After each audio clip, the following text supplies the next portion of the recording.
गुरुर्देवो महेश्वरः गुरुः साक्षात् परब्रह्म तस्मै श्री गुरवे नमः। तस्मै श्री गुरवे नमः।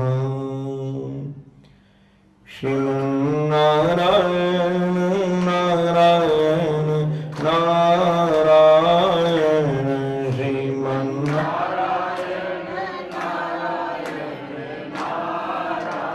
नारायण श्रीमन्नारायण नारायण नारायण श्रीमन्नारायण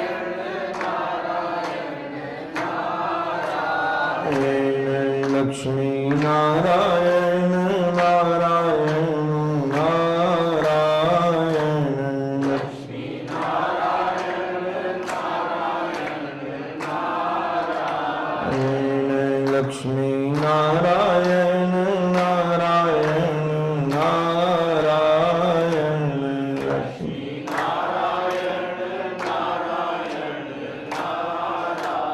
नारायण श्रीमन्नारायण नारायण नारायण श्रीमन्नारायण नारायण नारायण सद्गुरु नारायण नारायण नारायण सद्गुरु नारायण नारायण सद्गुरु नारायण नारायण नारायण सद्गुरु नारायण श्रीमन्नारायण नारायण नारायण श्रीमन्नारायण राम नारायण नारायण नारायण राम नारायण कृष्ण नारायण नारायण नारायण कृष्ण नारायण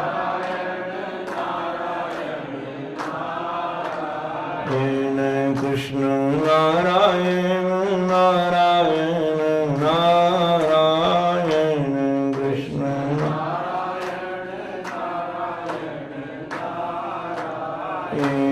श्रीमन्नारायण नारायण नारायण श्रीमन्नारायण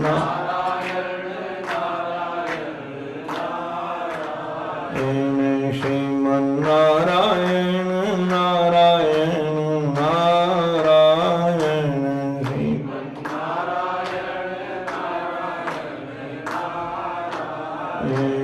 श्रीमन्नारायण नारायण नारायण श्रीमन्नारायण बोलो भक्तवत्सल भगवान की सद्गुरुदेव भगवान की जय।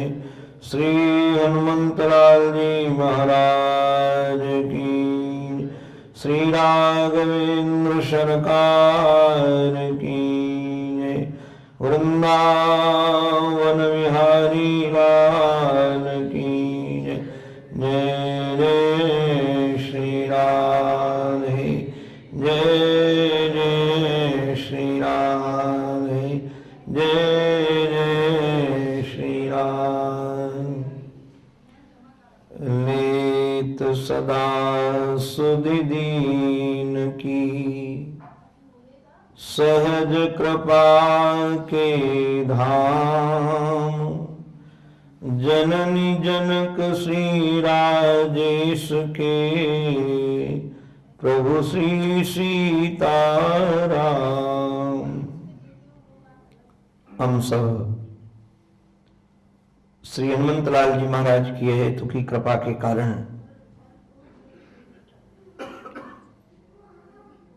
यहां बैठ करके श्री सुंदरकांड के माध्यम से जीवन को सुंदर बनाने की प्रणाली हम सब सीख रहे हैं। कल हम लोगों ने सूत्रात्मक शैली में यह श्रवण किया कि हमारा जीवन सुंदर तब बनेगा जब हमारे जीवन में विचारों का सम्मान होगा और कार्य करने में सजगता सावधानी होगी, प्रमाद राहित्य होगा। जब भी हम कार्य में प्रवृत्त होंगे तो विचार पूर्वक ही कार्य करेंगे। बोलने से पहले, चलने से पहले, कार्य करने से पहले हम विचार करें, फिर कार्य करें। श्री हनुमंतलाल जी महाराज जी ने अपने जीवन के माध्यम से हम सबको सिखाया है। आज की कथा के इस पावन पवित्र सत्र में हम लोग इस जीवन यात्रा के 3 विघ्नों की चर्चा करेंगे। हमारा जीवन जब भगवान की ओर बढ़ने लगता है तो प्रथम जो विघ्न उपस्थित होता है उस विघ्न का नाम है लोभ। और इससे भी यदि जीव उपराम हो जाता है तो निश्चित रूप से उसके जीवन में एक विघ्न उपस्थित हो जाता है जिसका नाम है कीर्ति। और इससे भी व्यक्ति यदि सजग होकर के, प्रमाद रहित होकर के यात्रा करता है तो एक बड़ा विघ्न उपस्थित होता है जिसका नाम है ईर्ष्या। अभिमान, कीर्ति और ईर्ष्या, ये 3 ऐसे विघ्न हैं जिसके कारण जीव भगवान की ओर बढ़ नहीं पाता है। यदि इन विघ्नों से व्यक्ति उपराम हो जाए तो निश्चित रूप से वह मांबा जगदम्बा जानकी तक पहुंच जाए, जो साक्षात शांति स्वरूपाएं हैं, भक्ति स्वरूपाएं हैं। और उनके आशीर्वाद से, उनकी कृपा से भगवान के चरणों में अनुरक्त होकर जीवन मधुर बन जाए। ये जो यात्रा है बड़ी अद्भुत यात्रा है। हम लोग विगत दिवसों में सुन रहे हैं, हमारी सीता रूपी शांति का अपहरण कर लिया है मोह रूपी रावण ने, और वह लंका में अशोक वाटिका में रख रखा है उन्हें। ये सब बंदर साधक गण यात्रा करने के लिए निकलते हैं और जब समुद्र तक पहुंचते हैं और यह निश्चित हो गया कि लंका में ही जानकी हैं, किंतु सुनी सुनाई बात नहीं। हम साधकों के जीवन में कई बार एक बात प्रमाद रूप में देखते हैं, स्वयं यात्रा करना नहीं चाहते, सुनी सुनाई बातों पर विश्वास करके वापस आ जाते हैं। जब संपाति जैसे प्रामाणिक व्यक्ति के माध्यम से पता चल गया था कि जानकी लंका में है और पता लगाने के लिए निकले थे तो यात्रा पूरी हो गई थी, वापस आ जाते, कहते हमको पता चल गया।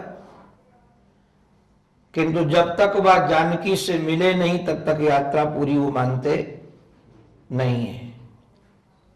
हमारे जीवन में भी ये सजगता होनी चाहिए। ये केवल जो सुनी सुनाई बातें हम मान करके रुक जाते हैं, तभी हमारे जीवन में पूर्ण शांति नहीं मिल पाती है। श्री हनुमंतलाल जी महाराज का जो बल था, जो उन्हें भूला हुआ था, जामवंत जी महाराज के माध्यम से स्मरण दिलाया जाता है।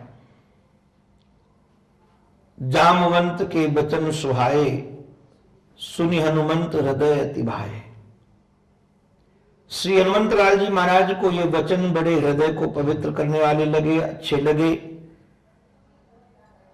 और जब उन्होंने यात्रा प्रारंभ की तो हमारे बाबा कहते, सिंधु तीर एक भूधर सुंदर। समुद्र के किनारे सिंधु के तीर में एक बड़ा सुंदर पहाड़ था और उस पहाड़ पर श्री हनुमंत लाल जी महाराज आरूढ़ हुए। ये विचार का ही पहाड़ है और महाराज यहीं से इन्होंने छलांग भरी है। श्री हनुमंत लाल जी महाराज ने जो छलांग भरी तो पहाड़ तो दरा में प्रविष्ट हो जाता है। तुलसीदास जी महाराज कहते हैं यात्रा कैसे चल रही है। यात्रा के प्रारंभ में भी इन्होंने अपने इष्ट का ही स्मरण किया है। श्री हनुमंत लाल जी महाराज ने राघव का स्मरण किया। बाबा कहते हैं जिम अमोघ रघुपति कर बाना। हनुमान जी महाराज कैसे चल रहे हैं? बोले जैसे राम जी का बाण चलता है। और कौन सा बाण? जो अमोघ बाण है। भगवान राम श्री राघव का हमारे जो बाण है वो अमोघ है। और भगवान ने तो बाल काल में ही विश्वामित्र जी महाराज की जब रक्षा के यज्ञ की रक्षा के लिए गए थे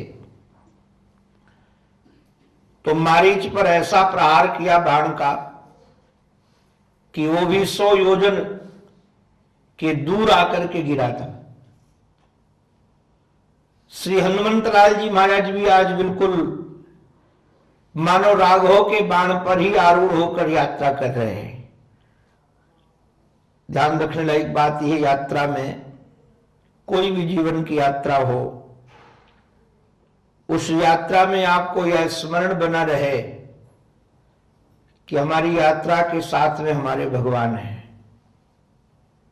और हम अपने पुरुषार्थ से नहीं भगवान की कृपा से यात्रा कर रहे हैं। तो यदि यह स्मरण बना रहेगा कि हमारा पुरुषार्थ नहीं है, हमारे इष्ट की कृपा का ही प्रतिफल है कि हमारी यात्रा पूरी हो रही है, तो कहीं भी यात्रा में अभिमान की गुंजाइश नहीं है। जिम अमोघ रघुपति कर बाना, यही भांत चलो हनुमाना। हनुमान जी महाराज अमोघ बाण के समान चल पड़े और जब ये जा रहे थे भगवान की कृपा का अनुशीलन करते हुए, चिंतन करते हुए, तो सागर को लगा कि अब मौका है श्री हनुमंत लाल जी महाराज को विश्राम कराने का। सागर के अंदर एक मैनाक नाम का पहाड़ रहता था। आप सब कथा से विज्ञ हैं। मैनाक को श्री सागर ने कहा, तय मैनाक, अरे मैनाक तू उठ सही, और तेरे ऊपर जो ऋण है आज उस ऋण से उऋण हो जा। ये मौका है। क्या ऋण था जो उऋण होने के लिए उसने प्रयास किया? पुराणों में ऐसी कथा है और ये कथाएं पुराणों की जो है आपको निवेदन कर दें, काल्पनिक नहीं है। पुराण कोई उपन्यास नहीं है या फिल्म नहीं है। फिल्मों में तो 99% बातें कल्पना के आधार पर ही आधारित होती हैं। उपन्यास भी कल्पना के आधार पर ही आधारित होता है। तो ये पुराण, रामायण, महाभारत, ये सब के सब ग्रंथ, पुराण, रामायण आदि ये ग्रंथ कोई उपन्यास के ग्रंथ नहीं है कि कोई कल्पना करके किसी ने लिख दिया होगा। बिल्कुल यथार्थ सत्य है। कहीं भी आपको कल्पना नहीं दिखेगी। पहले तथाकथित लोग जो सनातन धर्म को स्वीकार नहीं करते थे वो ये कहते थे हिंदू संस्कृति में सनातन धर्म में कल्पनाएं हैं, पुराण कल्पना है, रामायण कल्पना है। कोई राम नामक व्यक्ति उत्पन्न नहीं हुआ, केवल एक ऐसे महामानव की कल्पना करके और ये लिख दिया गया है। किंतु आप लोग जरा विचार कीजिएगा, यदि महामानव की कल्पना करके कोई ग्रंथ लिखा जाता तो राम सेतु नहीं मिलता। अगर कृष्ण की कल्पना करके कोई ग्रंथ लिखा जाता तो द्वारिका समुद्र में डूबी हुई नहीं मिलती।